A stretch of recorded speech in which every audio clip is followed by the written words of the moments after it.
മുഖ്യമന്ത്രിയുടെ സന്ദർശനം പ്രമാണിച്ച് ആലപ്പുഴ ബീച്ചിലെ കടകളെല്ലാം അടച്ചിടണമെന്ന് പോലീസ് നിർദ്ദേശത്തിൽ പ്രതിഷേധം. KPMS സംസ്ഥാന സമ്മേളനത്തോടനുബന്ധിച്ചുള്ള പൊതുസമ്മേളനത്തിൽ പങ്കെടുക്കാനാണ് മുഖ്യമന്ത്രി എത്തുന്നത്. സുരക്ഷാ നടപടികളുടെ ഭാഗമായാണ് നിർദ്ദേശമെന്നാണ് പോലീസിന്റെ വിശദീകരണം. ശരത് SS ചേരുന്നുണ്ട് കൂടുതൽ വിവരങ്ങളുമായി. ശരത് SS, എല്ലാ കടകളും അടച്ചിടണമെന്നാണോ, സുരക്ഷയെ മുൻനിർത്തി ചില പ്രത്യേക കടകൾ മാത്രം അടച്ചിടണമെന്നാണോ, എങ്ങനെയാണ് പൊതു നോട്ടീസിൽ വന്നിരിക്കുന്നത്?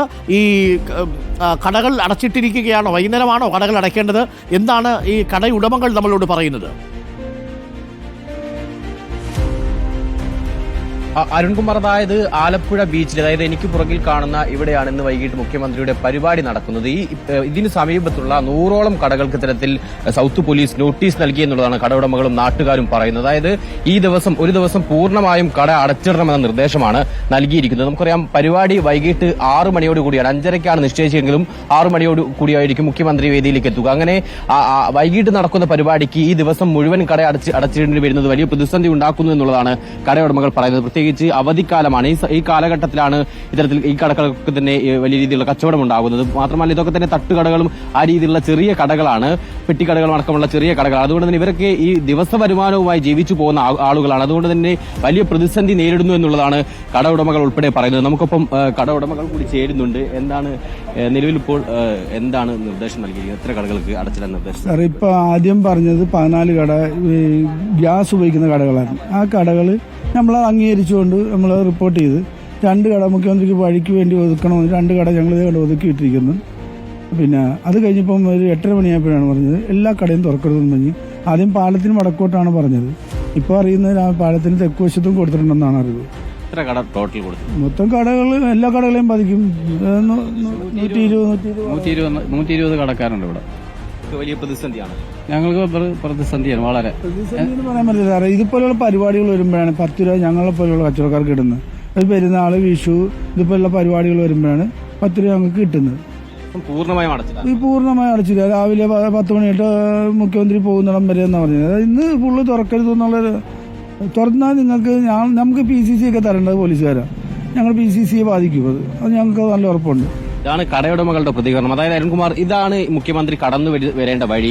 ഈ വഴി സംബന്ധിച്ചൊരു തർക്കം കഴിഞ്ഞ ദിവസം പോലീസും ഈ കടയുടമകളും തമ്മിലുണ്ടായിരുന്നു. കാരണം മുഖ്യമന്ത്രിക്ക് ഈ പരിപാടിയിലേക്ക് പങ്കെടുക്കാൻ ഒരു വഴി ഉണ്ടായിരുന്നില്ല. ഇവിടെ നിർമ്മാണ പ്രവർത്തനം നടക്കുന്നതുകൊണ്ട് തന്നെ വഴി ഒക്കെ നിർമ്മാണം ആരംഭിച്ചു വരുന്നതേ ഉള്ളൂ. ആ ഒരു പ്രതിസന്ധി പോലീസുകാർ മുന്നോട്ട് വെച്ചു. പക്ഷേ അതുമായി ബന്ധപ്പെട്ട തർക്കം പിന്നീട് ഇത്തരത്തിൽ കടകൾ പൂർണ്ണമായും അടയ്ക്കുന്നതിലേക്ക് ഉൾപ്പെടെ മാറി എന്നുള്ളതാണ് ഇവർ പറയുന്നത്. അതിന്റെ ഭാഗമായി പോലീസ് ഒരു വൈരാഗ്യബുദ്ധിയോടുകൂടി പൂർണ്ണമായും കടകൾ അടയ്ക്കുന്നത് മനസ്സിലാക്കാം. അത് സുരക്ഷയെ മുൻനിർത്തിയായിരിക്കും. സ്വാഭാവികമായും അത് പോലീസിന്റെ ഒരു ചുമതലയാണ്. തൊട്ടടുത്ത് ഈ പരിപാടി നടക്കുന്നതിന് തൊട്ടടുത്ത് തുറന്നു വെച്ച ഗ്യാസ് ഒക്കെ വെച്ച് കച്ചവടം നടത്തുന്ന ആളുകൾ ഉണ്ടെങ്കിൽ അത് തടയുന്നത് നമുക്ക് മനസ്സിലാക്കാം. അത് തുറക്കരുതെന്ന് പറയുന്നത്. പക്ഷേ എല്ലാ കടകൾക്കും ഇപ്പോൾ വളയും മാലയും ഒക്കെ കൊടുക്കുന്ന കട എന്തിനു അടച്ചിടണം?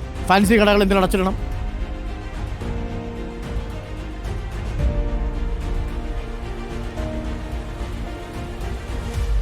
ശരത്തെ കേൾക്കാമെങ്കിൽ. ശരത്ത്, അതാണ് നമുക്ക് മനസ്സിലാവാത്തത്. പ്രേക്ഷകരൊന്ന് ആലോചിച്ച് നോക്കൂ. ഗ്യാസ് കടകൾ അടച്ചിടുന്നത് മനസ്സിലാക്കാം. അഥവാ ഗ്യാസ് ഉപയോഗിച്ച് കച്ചവടം ചെയ്യുന്ന കടകൾ ഈ മുഖ്യമന്ത്രിയുടെ പരിപാടി നടക്കുന്ന സ്ഥലത്തുണ്ടെങ്കിൽ അത് അടച്ചിടുന്നതിൽ തെറ്റില്ല. അത് സുരക്ഷയെ മുൻനിർത്തിയാണ് എന്ന് നമുക്ക് പറയാം. പക്ഷേ വളയും മാലയും കമ്മലും ഒക്കെ വിൽക്കുന്ന ഈ ഫാൻസി കടകളൊക്കെ ഉണ്ടെങ്കിൽ അത് അടച്ചിടുന്നതിന് വാളയും മലയൊക്കെ പോയി കടിക്കൂ. ഇതെന്താ സംഭവം? ശരത്ത്, ഇത് എന്തായാലും അത് ഈ പോലീസ് സുരക്ഷയെ മുൻനിർത്തി എന്ന് പറയുമ്പോൾ ഇതേ ചോദ്യമാണല്ലോ നമുക്ക് അവരോട് ചോദിക്കാനുള്ളത്. വളയും മാലയും കമ്മലും ഒക്കെ വിൽക്കുന്ന ഫാൻസി കട അടച്ചിട്ടിട്ട് എന്ത് കാര്യം? ഐസ്ക്രീം വിൽക്കുന്ന കട അടച്ചിട്ട് എന്ത് കാര്യം? അതിനകത്ത് എന്താ പ്രശ്നം? അതുതന്നെയാണ് കടക്കാരും ചോദിക്കുന്നത്. കാരണം പോലീസ് പറയുന്നത് ഇത്തരത്തിൽ ഗ്യാസ് ഉൾപ്പെടെയുള്ള അത്തരം സ്ഫോടക വസ്തുക്കൾ ഉള്ള കടകൾ അടയ്ക്കണമെന്നുള്ളതാണ് തങ്ങൾ നിർദ്ദേശിച്ചതെന്നുള്ളതാണ്. പക്ഷേ ഈ കടക്കാർ പറയുന്നത് ഈ ഐസ്ക്രീം അടക്കമുള്ള അത്തരം വസ്തുക്കൾ കൂടി വിൽക്കുന്ന കടകൾക്ക് കൂടി ഇത്തരത്തിൽ അടയ്ക്കാൻ നിർദ്ദേശം നൽകി എന്നുള്ളതാണ്. അതുകൊണ്ട് തന്നെ ഈ 1-2 പോലീസ് കൃത്യമായി പറയുന്നത് 14 കടകൾക്ക് മാത്രമാണ് നോട്ടീസ് നൽകിയത് എന്നുള്ളതാണ്. പക്ഷേ 100ഓളം കടകൾ അടച്ചിടാൻ നിർദ്ദേശമുണ്ട് എന്നുള്ളതാണ് ഇവിടെയുള്ള നാട്ടുകാരും കടയുടമകളും ഒക്കെ തന്നെ വ്യാപാരികളും അടക്കം പറയുന്നത്. ആ രീതിയിൽ വലിയ പ്രതിസന്ധി. ഈ സ്റ്റേജിന് സമീപത്തുള്ളത് മാത്രമല്ല, കുറെ കൂടി വടക്ക് വശത്തും തെക്ക് ഭാഗത്തുമൊക്കെയുള്ള മറ്റു കടകൾക്ക് കൂടി ഇങ്ങനെ നിർദ്ദേശം നൽകിയത് വലിയ ബുദ്ധിമുട്ടുണ്ടാക്കുന്നു എന്നുള്ളതാണ്. പ്രത്യേകിച്ച് ഇത്തരം പരിപാടികൾ ഈ ബീച്ചിൽ നടക്കുമ്പോഴാണ് ഇത്തരം കടകൾക്കൊക്കെ തന്നെ വലിയ വരുമാനം ഉണ്ടാകുന്നത്. മാത്രമല്ല അവധിക്കാലം കൂടിയാണ്. രാവിലെ മുതൽ തന്നെ ബീച്ചിലേക്കൊക്കെ തന്നെ ആളുകൾ എത്താറുണ്ട്. ആ രീതിയിൽ ഈ സമയത്ത് ഇങ്ങനെ ഒരു പ്രതിസന്ധി ഉണ്ടാക്കിയത് വലിയ ബുദ്ധിമുട്ടുണ്ടാക്കുന്നു എന്നുള്ളതാണ്. ഈ കച്ചവടക്കാര് അവിടെ മുനിസിപ്പാലിറ്റി അല്ലെങ്കിൽ പഞ്ചായത്തിന്, കോർപ്പറേഷന് ഈ പറയുന്ന എല്ലാ നികുതിപ്പണവും അടച്ചിട്ടാണ് അവിടെ കച്ചവടം ചെയ്യുന്നത്. ഇന്നത്തെ ഒരു ദിവസത്തിന് നഷ്ടം പോലീസ് കൊടുക്കൂ. അത് തന്നെയാണ് ഏറ്റവും പ്രധാനപ്പെട്ട കാര്യം. അതായത് തറവാടക അടക്കം അടച്ചിട്ടാണ് ഈ കടകളൊക്കെ തന്നെ പ്രവർത്തിക്കുന്നത്. അതുകൊണ്ട് തന്നെ ഇവർക്ക് ദിവസവേതനം കൊണ്ട് മാത്രം ജീവിച്ചു പോകുന്ന വളരെ സാധാരണക്കാരായ മനുഷ്യരാണ്. അല്ലാതെ വലിയ രീതിയിൽ കച്ചവടം നടത്തി ലാഭം ഉണ്ടാക്കുന്നവരല്ല. ആലപ്പുഴയെ സംബന്ധിച്ചിടത്തോളം കൂടുതൽ ആളുകളും എത്തുന്നത് ഇത്തരത്തിൽ ഹൗസ് ബോട്ടിലും മറ്റു ടൂറിസ്റ്റ് കേന്ദ്രങ്ങളിലുമാണ്. ബീച്ചിലേക്ക് വൈകുന്നേരങ്ങളിലൊക്കെ തന്നെയാണ് ആളുകൾ എത്താറുള്ളത്. അങ്ങനെ ആ ഒരു സാഹചര്യത്തിൽ ബീച്ചിലേക്ക് ഈ വേനൽ അവധിക്കാലത്ത് വലിയ കച്ചവടം പ്രതീക്ഷിച്ച് സാധാരണക്കാർ നിൽക്കുന്ന സമയത്താണ് ഇങ്ങനെ ഒരു പ്രതിസന്ധി ഉള്ളത് എന്നുള്ളതാണ് ഏറ്റവും പ്രധാനപ്പെട്ട കാര്യം. അതുകൊണ്ട് തന്നെ അവർ വലിയ പ്രതിഷേധം മുന്നോട്ട് വെക്കുന്നുണ്ട്. നിലവിൽ എന്തായാലും ഇക്കാര്യം പോലീസിന്റെ അടക്കമുള്ള അധികാരികളുടെ ശ്രദ്ധയിൽപ്പെടുത്തിയിട്ടുണ്ട്. ഇത് ഏത് രീതിയിലാണ് ഇങ്ങനെ ഒരു നടപടി എടുത്തത് എന്നുൾപ്പെടെയുള്ള കാര്യങ്ങൾ ഇവർ ചോദിച്ചു വെക്കുന്നുണ്ട്. കോൺഗ്രസ് അടക്കമുള്ള സംഘടനകൾ പ്രതിഷേധവുമായി ഇതിനകം തന്നെ രംഗത്ത് വന്നിട്ടുണ്ട്. മാത്രമല്ല ബാക്കി എല്ലാ കടകൾക്കും ഇപ്പോൾ 8:00 ശേഷം നിർദ്ദേശം നൽകിയിട്ടുണ്ട് എന്നാണ്. പാവം കടക്കാരെല്ലാം പേടിച്ചിരിക്കുക. കാര്യം അവരെ കട തുറന്നാൽ പോലീസ് ക്ലിയറൻസ് സർട്ടിഫിക്കറ്റ് കൊടുക്കൂല. ഇതാണ് അവസ്ഥ. രാജാവിനേക്കാൾ വലിയ രാജഭക്തിയാണ് ചില ഏമാന്മാർക്ക്. ആ ഏമാന്മാരെ പണ്ട് കറുത്ത വസ്ത്രം ഇട്ട ആൾക്കാരെ പിടിച്ചുകൊണ്ട് പോയത് കണ്ടതല്ലേ? മുഖ്യമന്ത്രി വല്ലതും പറഞ്ഞിട്ടാണോ ഈ കറുത്ത വസ്ത്രം ഇട്ട ആൾക്കാരെ പിടിച്ചുകൊണ്ട് പോയത്? രാജാവിനേക്കാൾ വലിയ രാജഭക്തി കാണിക്കുന്ന ചില പോലീസുകാരുണ്ട്. ഇനി അത് ഒട്ടും ശരിയായ ഒരു നടപടിയല്ല. അത് മുഖ്യമന്ത്രിയുമായി ബന്ധപ്പെട്ടവരോ ഈ പരിപാടി കാണുന്നുണ്ടെങ്കിൽ ആലപ്പുഴയിൽ ഇങ്ങനെയൊരു പ്രശ്നമുണ്ട്. അവിടെ പോലീസുകാർ എല്ലാ കടകളും അടപ്പിക്കാൻ വേണ്ടി നിർദ്ദേശം കൊടുത്തു എന്നാണ് ആലപ്പുഴ ബീച്ചിലെ വ്യാപാരികൾ പറയുന്നത്. അവരൊരു ദിവസം അവർക്ക് അത്യാവശ്യം വരുമാനം കിട്ടുന്ന ഒരു ദിവസമാണ്. ആ ദിവസം അങ്ങനെ മുഖ്യമന്ത്രിയുടെ സന്ദർശനം കൊണ്ട് അടച്ചിടാൻ വേണ്ടി പോലീസ് നിർദ്ദേശം കൊടുക്കരുത് എന്ന് അവിടുന്ന് ഒരു അറിയിപ്പ് കൊടുക്കണം.